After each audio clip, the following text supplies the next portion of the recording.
How are you all? I hope you all are good. Welcome to InfoPJ, our book series of Magic Mind from Galaxy Publication. And जैसे कि आप सभी को पता है कि आपकी 8th क्लास की जो जनरल नॉलेज की बुक है उसकी सीरीज को हम कर रहे हैं, 1 by 1 चैप्टर्स को हम पढ़ रहे हैं. So let's start your next chapter today. Now let's start your chapter number 6, helmeted hornbill. देखो, here lives a strange bird in Southeast Asia whose beak is worth more than gold. आपकी south east Asia के अंदर एक अजीब तरीके की bird रहती है जिसकी जो बीक है यानी कि जो चोंच है वो गोल्ड से भी कैसी होती है, महंगी होती है, कीमती होती है. द helmeted hornbill, जिसको rhinoplex wiggle भी कहा जाता है, gets its name from its exceptional beak which has a helmet-like protuberance और casque that runs to the top of its head. अब इसका जो ये नाम पड़ा है helmeted hornbill, ये इसकी चोंच के ऊपर, इसकी बीक के ऊपर एक हेलमेट की तरीके का उभरा हुआ हिस्सा होता है जिसकी वजह से इसका नाम पड़ा है helmeted hornbill. Now, while all other species of hornbill have hollow casque, the helmeted hornbill has a solid one that makes up to 11% of its weight. जबकि जो और भी बहुत सारी हॉर्नबिल्स हैं, नाउ इनकी जो स्पीशीज है जिसमें और जो हॉर्नबिल्स होती है उनकी जो कैस्क है वो कैसी होती है, खोखली होती है, होलो होती है. बट जो आपकी हेलमेटेड हॉर्नबिल है इसकी जो कैस्क होती है यानी कि जो इसके बीक, चोंच के ऊपर जो उभरा हुआ सा हिस्सा होता है जो हेलमेट की तरह दिखता है जिसकी वजह से इसका नाम हेलमेटेड हॉर्नबिल पड़ा है, राइट. वो कैसी होती है, वो सॉलिड होती है जो कि उसकी पूरी बॉडी वेट का 11% होता है. Now This solid casque is sold as ivory. ये जो इसकी जो solid casque है ये एक ivory आपका एक हार्ड सब्सटेंस है जो कि आपका हाथी या और भी बहुत सारे जानवर के दांत से पाया जाता है. Now, like elephants and rhinos, the helmeted hornbill is hunted for its ivory, which is worth 3 times elephant tusk. अब ये क्या कहता है आपसे कि जैसे कि आपका एलिफेंट है या फिर आपके राइनोस हैं, उनका जो आपकी आइवरी है यानी कि जो उनका दांत है जिससे दांत से उनका मिलता है, एक तरीके से एक आपका हार्ड सब्सटेंस है जो उनके दांत से मिलता है. हॉर्नबिल, हेलमेटेड हॉर्नबिल की जो आपकी कैस्क होती है वो आपकी एलिफेंट और आपकी राइनोस की आइवरी से भी जो है महंगा जो है वो बिकता है. Now hornbill ivory is slightly translucent and yellow in colour with a reddish hue.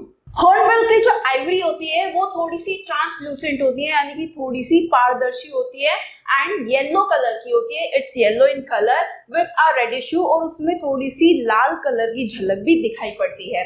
Because of its distinct appearance and high price it is also known as golden jade. अब क्योंकि इसकी जो अपीयरेंस है यानी कि जो देखना, इसका जो दिखावट है वो कैसी है, थोड़ी सी अलग है, इसी वजह से इसकी जो आइवरी है उसका प्राइस कैसा है, बहुत ही ज्यादा हाई है एंड जिसको गोल्डन जेड बोला जाता है. जेड का मतलब होता है मणि, तो उसको गोल्डन जेड बोला जाता है. It is such a highly prized commodity that it has become a status symbol in China. ये जो है आइवरी इतनी ज्यादा, इसकी मतलब आपका प्राइस इतना ज्यादा हाई है कि जो चाइना के लोग होते हैं उनके लिए ये एक स्टेटस सिंबल बन गया है यानी कि उनकी शान का एक प्रतीक बन गया है. Now the helmeted hornbill is a weird and wonderful bird with eccentric features besides its outlandish beak. अब आपकी जो हॉर्नबिल, आपकी हेलमेटेड हॉर्नबिल है ये एक अजीब तरीके की बट बहुत ही ज्यादा वंडरफुल बर्ड है. इसके आपकी एक तो इसकी जो है हेलमेटेड यानी कि जो बीक है इसकी, ये तो है ही, इसको एज अ आइवरी सोल्ड किया जाता है जो कि बहुत ज्यादा कैसी है, हाईली प्राइज्ड है, जिसको चाइना के लोग कैसे एक एज अ स्टेटस सिंबल की फॉर्म में इसको इस्तेमाल करते हैं. बट बाकी और भी बहुत सारी चीजें इसके अंदर, इसकी बीक के अलावा भी, इसकी शानदार जो बीक है उसके अलावा भी इसके अंदर बहुत सारे फीचर्स हैं. Now it has a wingspan of around 2 meter with a long center tail feather.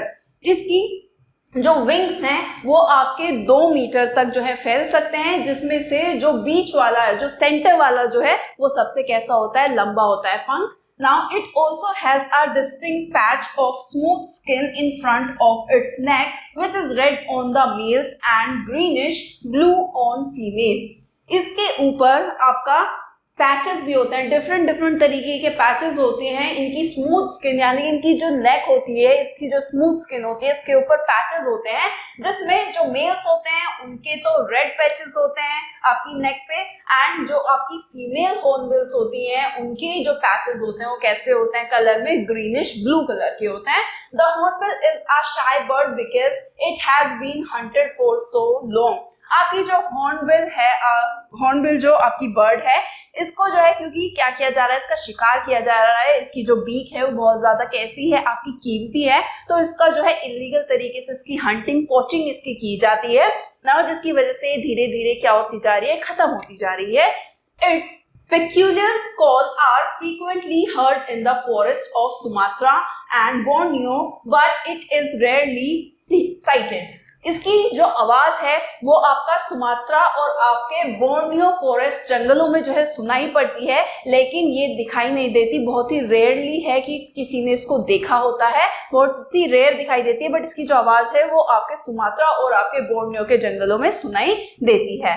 It's vocal call consists of loud hollow hoots followed by cackles resembling maniacal laughter.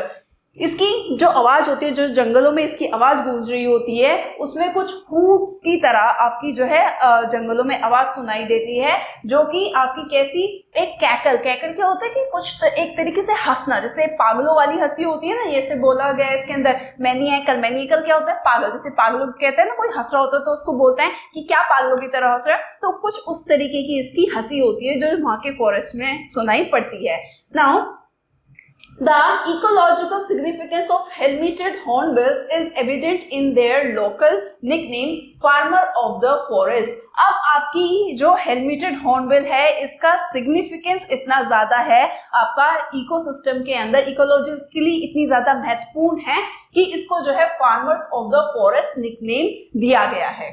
Helmeted hornbill eat fruits and spread their seeds via their droppings, hence farming unintentionally. अब इसको farmers of the forest क्यों बोला जाता है? देखो, जब भी आपकी जो हेलमेटेड हॉर्नबिल होती है वो फ्रूट्स वगैरह खाती है आपकी, और जो फ्रूट्स के जितने भी सीड्स वगैरह होते हैं वो जो है क्या करती है, जगह जगह पर जो है वो फैला देती है। अब फैलता कैसे है कि जो भी उसका वेस्ट होता है, जो उसकी बॉडी से निकलता है, उसमें सीड्स होते हैं जो वो खाती है, राइट। फ्रूट्स जो खाती है, फ्रूट के अंदर सीड होते हैं, तो उसकी बॉडी से जो वेस्ट निकलता है वो तो जगह जगह उड़ती रहती है, जहां जहां उड़ती रहती है वहां पे जहां जहां वो वेस्ट अपनी बॉडी से निकालेगी तो वो सीड्स वहां पर क्या हो जाते हैं, आपके खेतों में गिर जाते हैं, फील्ड्स वगैरह में, और वहीं पर वो दोबारा से पेड़ क्या हो जाता है, ग्रो कर जाता है।